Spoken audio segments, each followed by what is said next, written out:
The best of Money Matters. The Big Story. Welcome to The Big Story. I'm Hongbin Jeong. Election season went into high gear over the weekend with both the ruling People's Action Party and opposition parties formally introducing their candidates ahead of the upcoming general election. Now, Prime Minister Lawrence Wong revealed that the PAP will field over 30 new candidates, its largest slate in recent history. At the same time, the PAP announced its slate for key opposition-held constituencies like Aljunied and Sengkang GRCs, with teams featuring mostly new faces. Meanwhile, the opposition is gearing up for a hotly contested race with multiple parties eyeing constituencies like Tampines GRC and Sembawang GRC. So what do these changes within both the PAP and opposition parties mean for the upcoming election? And how might they influence voter sentiment, party strategies, and the role of fresh faces in shaping the race? Well, joining us today to unpack these developments is Dr. Teo Kay Key, who is a research fellow at the IPS Social Lab at the Institute of Policy Studies. Dr. Teo, thank you so much for joining me today. Hi, thank you for having me. All right, Dr. Teo, over the weekend, the PAP as well as the opposition parties formally introduced the candidates that they will be fielding in various constituencies. Now, the PAP will field 30 plus new candidates, according to Prime Minister Lawrence Wong. Now, this is the largest slate in recent history. What does this suggest about the shift in PAP's strategic approach as we head into the widely anticipated event of the year? Well, what we can see so far, the slate of new candidates that have been introduced, they comprise individuals who have had accomplished careers in public service, the private sector, as well as the non-profit sector. PM Wong, in his announcement, has also mentioned that within this list, there may be individuals who could do well enough to become political office holders in time to come. In addition, this slate of newcomers now is relatively young, with quite a number in their 30s. This means that if elected, they will be entering politics with a relatively long runway, given that they will have quite a few years, productive years ahead of them. So it would appear that the PM is focusing quite a bit on renewing of the PAP team, not just for this term, but also for future terms ahead. Well, Dr. Teo, at the same time, PM Wong has also said that the new PAP candidates in the upcoming election will certainly include members of the Indian community, adding that Indians in Singapore have made outsized contributions to the country in many areas. To what extent does this reflect the PAP's broader approach to managing multiracialism? And how might it shape perceptions of inclusivity and political legitimacy among minority communities? Well, first of all, as a multiracial nation, it's very important that we have a team of elected representatives that reflect our societal makeup. So the political parties have this in mind when they are recruiting new candidates. In 2020, during the elections then, I think there was some feedback after the PAP slate of new candidates was announced because they did not feature any Indian newcomers. So it will appear that this time that comment was taken to heart when the recruitment process was started for this round. So it does indicate that the party takes into account feedback and also that there is thought that's put into ensuring renewal for candidates from different ethnic backgrounds so that there's always a representation. Well, speaking of PAP's strategic approach, Dr. Teo, PAP also unveiled teams for opposition-held Aljunied and Sengkang GRCs. Now, the PAP's 5-member team to try and wrest back Aljunied GRC from the Workers' Party will feature 4 new faces, while over in Sengkang, former Senior Minister of State Lam Pin Min and 3 new faces will try to win back Sengkang GRC from the WP. What does the PAP's decision to field mostly new candidates in these opposition-held GRCs signal? Well, the PAP slate for these GRCs, as you have mentioned, are mostly new faces, which seems to signify that there is a focus on strategic renewal for these areas. The party seems to have prioritized deploying these fresh faces, perhaps to try to gain new rapport with voters on the ground, particularly individuals who have quite a lot of experience in community involvement or people who have a lot of professional credibility. So it does align with the overall priorities of renewal and rejuvenation of the party slate. Well, how do you see the battle shaping up in these WP-held GRCs? Do you see a very tense one happening? Well, first of all, if we look at the situation from the WP side, they have held Sengkang for one term and Aljunied since 2011. Right. The party has also consistently been working the ground and interacting with constituents even outside of election time. So it's likely that they have already established quite a strong presence. So constituents who feel that they have been well served during the WP's tenure would probably have a tendency to continue voting to keep the status quo. Meanwhile, if you look on the PAP side, their teams have also been consistent in working the ground. And with the PAP's position as the ruling party overall, it does provide a strong party brand for voters to factor into their voting decision as well. But we will probably only know the full situation after the WP confirms their lineup for these GRCs. So it's possible we'll see closely fought contests. In fact, the PAP Aljunied team has been labeled as the suicide squad. How do you see this team will be, changing up or adapting their strategy to win over Aljunied? Well, based on whatever the team has said so far to the media, I think they acknowledge that they are the challengers going up against an incumbent WP in this particular constituency. So there seems to be a focus on ensuring that they prove themselves constituents, that they are sincere about serving the needs of voters, regardless of whether people vote for them or not. So here the priority for this team seems to be on value adding whatever the constituents now have, and to show them a value proposition that might attract voters to switch to the PAP rather than voting for the WP. A similar picture over in Hougang SMC. Marshall Lim, a criminal lawyer, is contesting in Hougang SMC, a stronghold for the Workers' Party. Dr. Teo, given that Hougang has been a traditionally WP stronghold, what do you think his chances are in a place where the opposition has held sway for so long? I think he has made quite a bit of effort in making himself more relatable to voters there, including speaking in Teochew at his press conference. But Hougang is described as the WP's stronghold for a reason, because the voters here have been very consistent in their support for the WP since 1991, even when Mr. Low Tia Kiang left the seat to contest in Aljunied.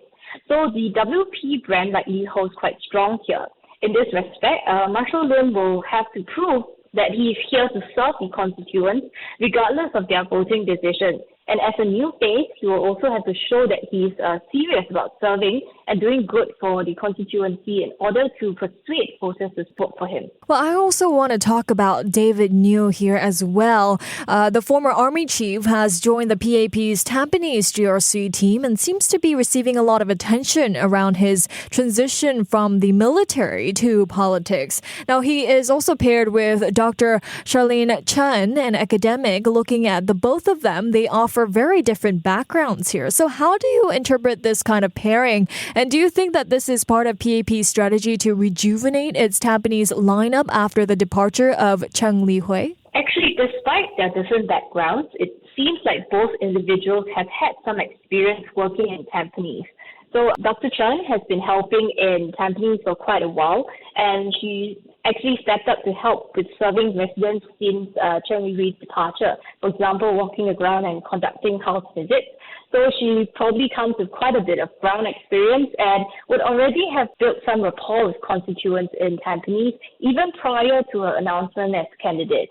Meanwhile, David Neo has recounted his experience working in Tampines while with the Silver Generation Office, which can help with the team's knowledge on healthcare and infrastructure to support the older residents there. With regards to their professional backgrounds, it's actually a positive thing to have people who come from diverse backgrounds in the same team, because they can bring in different perspectives based on their professional training and experience while building up the ground knowledge that they have accumulated. All right. Well, then considering Tampines could see up to 3 opposition parties contesting, could early and frequent ground presence from the both of them make a difference in voters' preference? And could this, steer towards more support towards the PAP? Yes, because voters do take into consideration the impressions of the individual candidates when they make their voting decisions.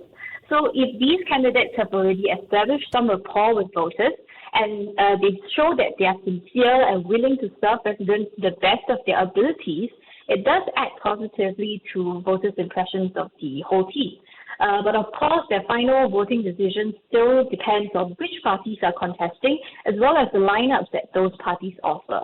Well, Dr. Teo, a multi-cornered fight expected in Sembawang as well. Singapore Democratic Party and the National Solidarity Party have failed to reach an agreement to avoid a multi-cornered fight in Sembawang GRC. Now, given this, what can we expect in terms of the contest's dynamics, and how might this affect the strategies of both the ruling PAP and the opposition parties involved? So as the incumbent in Sembawang GRC facing two or more teams, the PAP would likely have to place more emphasis on their track record in this area, for example, what they have done so far, as well as bring attention to any upcoming plans they have for the constituencies.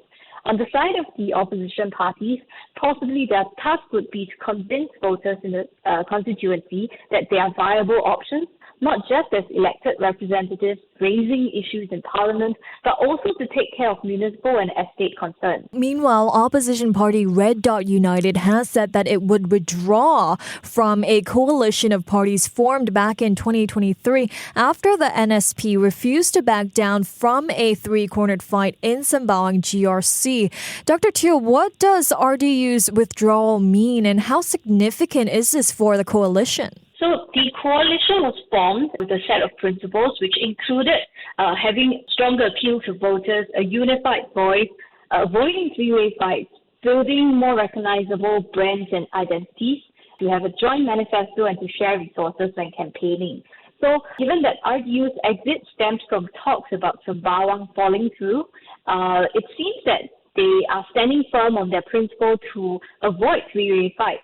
It looks like something that they will adhere to even in other constituencies, given that their Secretary General actually emphasized that they are not for three-cornered fights. And so if we look at the coalition themselves, the original four parties, they are all relatively small in size. So the resource sharing for campaigns would have been a great help to all of them. But with the exit, it would likely impact how RDU, as well as the remaining parties in the coalition, would allocate resources for their campaigns going forward. Well, you know, Dr. Teo, while new candidates and veteran candidates, they've been out and about over the weekend meeting voters face to face. We saw a special message from Prime Minister Lawrence Wong to young Singaporeans and first-time voters. So, Dr. Teo, what does the PM's direct message to young Singaporeans and the first-time voters suggest about the PAP's campaign priorities, and how significant is the youth vote likely to be in shaping the outcome of the next general election?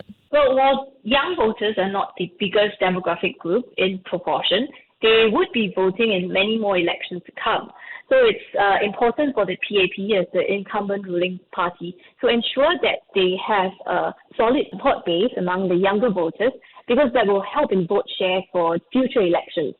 Also, younger voters are in general more likely to look at both bread and butter issues as well as other national level concerns like the future trajectory of the country, climate change and sustainability, political diversity and representation.